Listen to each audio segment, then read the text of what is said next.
El deseado de todas las gentes. Capítulo 9. Días de conflicto. Desde sus más tiernos años, el niño judío estaba rodeado por los requerimientos de los rabinos. Había reglas rígidas para cada acto, aun para los más pequeños detalles de la vida. Los maestros de la sinagoga instruían a la juventud en los incontables reglamentos que los israelitas ortodoxos debían observar. Pero Jesús no se interesaba en esos asuntos. Desde la niñez actuó independientemente de las leyes rabínicas. Las escrituras del Antiguo Testamento eran su constante estudio y estaban siempre sobre sus labios las palabras «Así dice Jehová». A medida que empezó a comprender la condición del pueblo, vio que los requerimientos de la sociedad y los de Dios estaban en constante contradicción. Los hombres se apartaban de la palabra de Dios y ensalzaban las teorías que habían inventado. Observaban ritos tradicionales que no poseían virtud alguna. Su servicio era una mera repetición de ceremonias, y las verdades sagradas que estaban destinadas a enseñar eran ocultadas a los adoradores. Él vio que en estos servicios sin fe no hallaban paz. No conocían la libertad de espíritu que obtendrían sirviendo a Dios en verdad. Jesús había venido para enseñar el significado del culto a Dios y no podía sancionar la mezcla de los requerimientos humanos con los preceptos divinos. Él no atacaba los preceptos ni las prácticas de los sabios maestros, pero cuando se le reprendía por sus propias costumbres sencillas, presentaba la palabra de Dios en justificación de su conducta. De toda manera amable y sumisa, Jesús procuraba agradar a aquellos con quienes trataba. Porque era tan amable y discreto, los escribas y ancianos suponían que recibiría fácilmente la influencia de su enseñanza. Le instaban a recibir las máximas y tradiciones que habían sido transmitidas desde los antiguos rabinos, pero él pedía verlas autorizadas en la Santa Escritura. Estaba dispuesto a escuchar toda palabra que procede de la boca de Dios, pero no podía obedecer a lo inventado por los hombres. Jesús parecía conocer las Escrituras desde el principio al fin y las presentaba con su verdadero significado. Los rabinos se avergonzaban de ser instruidos por un niño. Sostenían que incumbía a ellos explicar las Escrituras y que a él le tocaba aceptar su interpretación. Se indignaban porque él se oponía a su palabra. Sabían que en las Escrituras no podían encontrar autorización para sus tradiciones. Se daban cuenta de que en comprensión espiritual Jesús los superaba por mucho. Sin embargo, se airaban porque no obedecía sus dictados. No pudiendo convencerle, buscaron a José y María y les presentaron su actitud disidente. Así sufrió él reprensión y censura. En edad muy temprana, Jesús había empezado a obrar por su cuenta en la formación de su carácter, y ni siquiera el respeto y el amor por sus padres podían apartarlo de la obediencia a la palabra de Dios. La declaración «escrito está» constituía su razón por todo acto que difería de las costumbres familiares. Pero la influencia de los rabinos le amargaba la vida. Aún en su juventud, tuvo que aprender la dura lección del silencio y la paciente tolerancia. Sus hermanos, como se llamaba a los hijos de José, se ponían del lado de los rabinos. Insistían en que debían seguirse las tradiciones como si fuesen requerimientos de Dios. Hasta tenían los preceptos de los hombres en más alta estima que la palabra de Dios y les molestaba mucho la clara penetración de Jesús al distinguir entre lo falso y lo verdadero. Condenaban su estricta obediencia a la ley de Dios como terquedad. Les asombraba el conocimiento y la sabiduría que manifestaba al contestar a los rabinos. Sabían que no había recibido instrucción de los sabios, pero no podían menos que ver que los instruía a ellos. Reconocían que su educación era de un carácter superior a la de ellos, pero no discernían que tenía acceso al árbol de la vida, a una fuente de conocimientos que ellos ignoraban. Cristo no era exclusivista y había ofendido especialmente a los fariseos al apartarse en este respecto de sus rígidas reglas. Halló al dominio de la religión rodeado por altas murallas de separación, como si fuera demasiado sagrado para la vida diaria, y derribó esos muros de separación. En su trato con los hombres no preguntaba: ¿cuál es vuestro credo? ¿A qué iglesia pertenecéis? Ejercía su facultad de ayudar en favor de todos los que necesitaban ayuda. En vez de aislarse en una celda de ermitaño, a fin de mostrar su carácter celestial, trabajaba fervientemente por la humanidad. Inculcaba el principio de que la religión de la Biblia no consiste en la mortificación del cuerpo. Enseñaba que la religión pura y sin mácula no está destinada solamente a horas fijas y ocasiones especiales. En todo momento y lugar manifestaba amante interés por los hombres y difundía en derredor suyo la luz de una piedad alegre. Todo esto reprendía a los fariseos. Demostraba que la religión no consiste en egoísmo y que su mórbida devoción al interés personal distaba mucho de ser verdadera piedad. Esto había despertado su enemistad contra Jesús, de manera que procuraban obtener por la fuerza su conformidad a los reglamentos de ellos.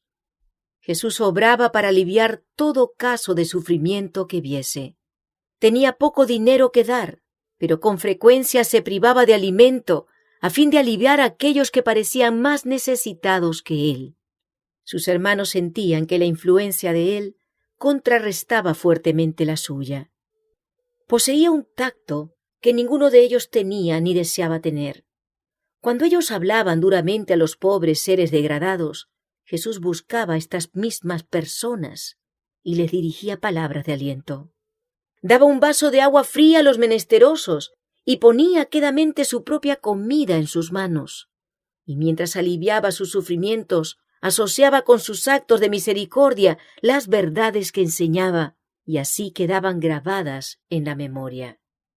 Todo esto desagradaba a sus hermanos.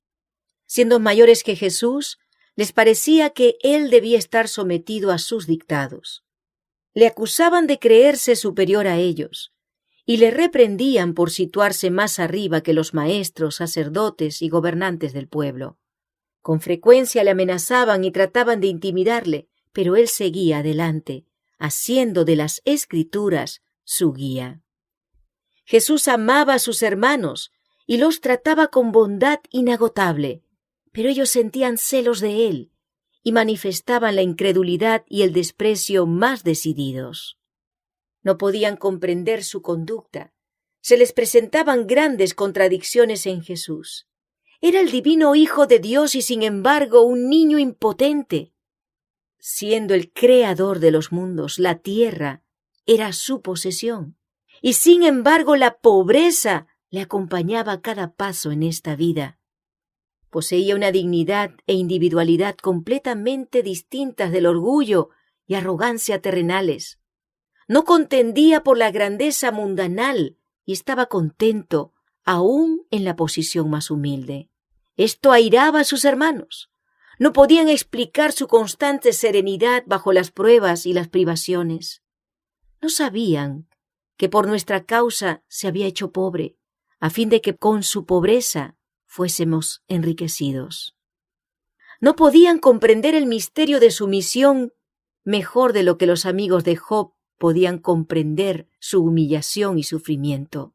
Jesús no era comprendido por sus hermanos, porque no era como ellos. Sus normas no eran las de ellos. Al mirar a los hombres se habían apartado de Dios y no tenían su poder en su vida. Las formas religiosas que ellos observaban no podían transformar el carácter. Pagaban el diezmo de la menta y el eneldo y el comino, pero omitían lo más grave de la ley, es a saber, el juicio y la misericordia y la fe. El ejemplo de Jesús era para ellos una continua irritación. Él no odiaba sino una cosa en el mundo, a saber, el pecado. No podía presenciar un acto malo sin sentir un dolor que le era imposible ocultar. Entre los formalistas, cuya apariencia santurrona ocultaba el amor al pecado, y un carácter en el cual el celo por la gloria de Dios ejercía la supremacía, el contraste era inequívoco. Por cuanto la vida de Jesús condenaba lo malo, encontraba oposición tanto en su casa como fuera de ella. Su abnegación e integridad eran comentadas con escarnio. Su tolerancia y bondad eran llamadas cobardía. Entre las amarguras que caen en suerte a la humanidad, no hubo ninguna que no le tocó a Cristo. Había quienes trataban de vilipendiarle a causa de su nacimiento, y aún en su niñez tuvo que hacer frente a sus miradas escarnecedoras e impías murmuraciones. Si hubiese respondido con una palabra o mirada impaciente, si hubiese complacido a sus hermanos con un solo acto malo, no habría sido un ejemplo perfecto. Así habría dejado de llevar a cabo el plan de nuestra redención. Si hubiese admitido siquiera que podía haber una excusa para el pecado, Satanás habría triunfado y el mundo se habría perdido. Esta es la razón por la cual el tentador obró para hacer su vida tan penosa como fuera posible, a fin de inducirle a pecar. Pero para cada tentación tenía una respuesta. Escrito está. Rara vez reprendía algún mal proceder de sus hermanos, pero tenía alguna palabra de Dios que dirigirles. Con frecuencia le acusaban de cobardía por negarse a participar con ellos en algún acto prohibido, pero su respuesta era: escrito está. El temor del Señor es la sabiduría, y el apartarse del mal la inteligencia. Había algunos que buscaban su sociedad, sintiéndose en paz en su presencia, pero muchos le evitaban, porque su vida inmaculada los reprendía. Sus jóvenes compañeros le instaban a ser como ellos. Era de carácter alegre, les gustaba su presencia y daban la bienvenida a sus prontas sugestiones, pero sus escrúpulos los impacientaban y le declaraban estrecho de miras. Jesús contestaba: escrito está. ¿Con qué limpiará el joven su camino? Con guardar tu palabra. En mi corazón he guardado tus dichos para no pecar contra ti. Con frecuencia se le preguntaba: ¿por qué insistes en ser tan singular, tan diferente de nosotros todos? Escrito está, decía: bienaventurados los perfectos de camino, los que andan en la ley de Jehová. Bienaventurados los que guardan sus testimonios y con todo el corazón le buscan, pues no hacen iniquidad los que andan en sus caminos. Cuando le preguntaban por qué no participaba en las diversiones de la juventud de Nazaret, decía: escrito está. Heme gozado en el camino de tus testimonios, como sobre toda riqueza. En tus mandamientos meditaré, consideraré tus caminos. Recrearéme en tus estatutos, no me olvidaré de tus palabras. Jesús no contendía por sus derechos. Con frecuencia su trabajo resultaba innecesariamente penoso, porque era voluntario y no se quejaba. Sin embargo, no desmayaba ni se desanimaba. Vivía por encima de estas dificultades como en la luz del rostro de Dios. No ejercía represalias cuando le maltrataban, sino que soportaba pacientemente los insultos. Repetidas veces se le preguntaba: ¿por qué te sometes a tantos desprecios, aun de parte de tus hermanos? Escrito está, decía: hijo mío, no te olvides de mi ley, y tu corazón guarde mis mandamientos, porque largura de días y años de vida y paz te aumentarán. Misericordia y verdad no te desamparen. Átalas a tu cuello, escríbelas en la tabla de tu corazón, y hallarás gracia y buena opinión en los ojos de Dios y de los hombres. Desde el tiempo en que los padres de Jesús le encontraron en el templo, su conducta fue un misterio para ellos. No quería entrar en controversia y, sin embargo, Su ejemplo era una lección constante. Parecía puesto aparte. Hallaba sus horas de felicidad cuando estaba a solas con la naturaleza y con Dios. Siempre que podía se apartaba del escenario de su trabajo para ir a los campos a meditar en los verdes valles, para estar en comunión con Dios en la ladera de la montaña o entre los árboles del bosque. La madrugada le encontraba con frecuencia en algún lugar aislado, meditando, escudriñando las Escrituras u orando. De estas horas de quietud, volvía a su casa para reanudar sus deberes y para dar un ejemplo de trabajo paciente. La vida de Cristo estaba señalada por el respeto y el amor hacia su madre. María creía en su corazón que el santo niño nacido de ella era el Mesías prometido desde hacía tanto tiempo, y sin embargo no se atrevía a expresar su fe. Durante toda su vida terrenal compartió sus sufrimientos. Presenció con pesar las pruebas a él impuestas en su niñez y juventud. Por justificar lo que ella sabía ser correcto en su conducta, ella misma se veía en situaciones penosas. Consideraba que las relaciones del hogar y el tierno cuidado de la madre sobre sus hijos eran de vital importancia en la formación del carácter. Los hijos y las hijas de José sabían esto y, apelando a su ansiedad, trataban de corregir las prácticas de Jesús de acuerdo con su propia norma. María hablaba con frecuencia con Jesús y le instaba a conformarse a las costumbres de los rabinos. Pero no podía persuadirle a cambiar sus hábitos de contemplar las obras de Dios y tratar de aliviar el sufrimiento de los hombres y aún de los animales. Cuando los sacerdotes y maestros pedían la ayuda de María para dominar a Jesús, ella se sentía muy afligida, pero su corazón se apaciguaba cuando él presentaba las declaraciones de la Escritura que sostenían sus prácticas. A veces vacilaba entre Jesús y sus hermanos, que no creían que era el enviado de Dios, pero abundaban las evidencias de la divinidad de su carácter. Lo veía sacrificarse en beneficio de los demás. Su presencia introducía una atmósfera más pura en el hogar y su vida obraba como levadura entre los elementos de la sociedad. Inocente e inmaculado, andaba entre los irreflexivos, los toscos y descorteses, entre los deshonestos publicanos, los temerarios pródigos, los injustos samaritanos, los soldados paganos, los rudos campesinos y la turba mixta. Pronunciaba una palabra de simpatía aquí y otra allí, al ver a los hombres cansados y, sin embargo, obligados a llevar pesadas cargas. Compartía sus cargas y les repetía las lecciones que había aprendido de la naturaleza acerca del amor, la bondad y la benignidad de Dios. Enseñaba a todos a considerarse dotados de talentos preciosos que, si los empleaban debidamente, les granjearían riquezas eternas. Arrancaba toda vanidad de la vida y, por su propio ejemplo, enseñaba que todo momento del tiempo está cargado de resultados eternos, que ha de apreciarse como un tesoro y emplearse con propósitos santos. No pasaba por alto a ningún ser humano como indigno, sino que procuraba aplicar a cada alma el remedio salvador. En cualquier compañía donde se encontrase, presentaba una lección apropiada al momento y las circunstancias.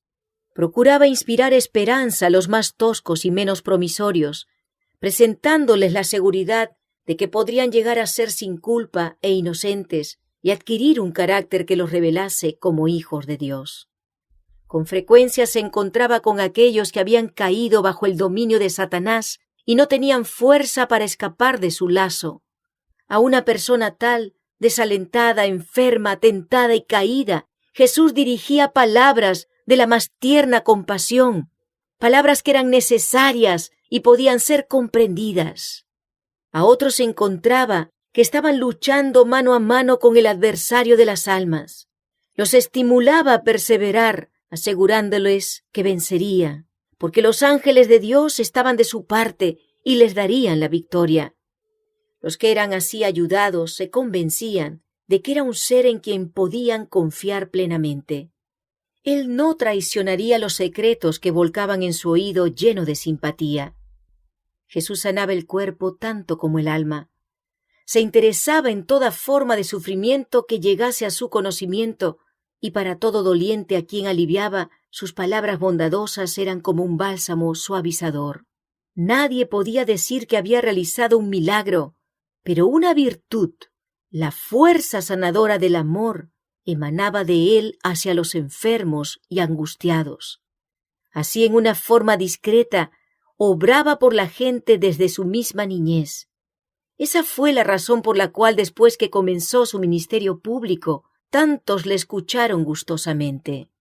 Sin embargo, durante su niñez, su juventud y su edad viril, Jesús anduvo solo. En su pureza y fidelidad pisó solo el lagar, y ninguno del pueblo estuvo con él. Llevó el espantoso peso de la responsabilidad de salvar a los hombres.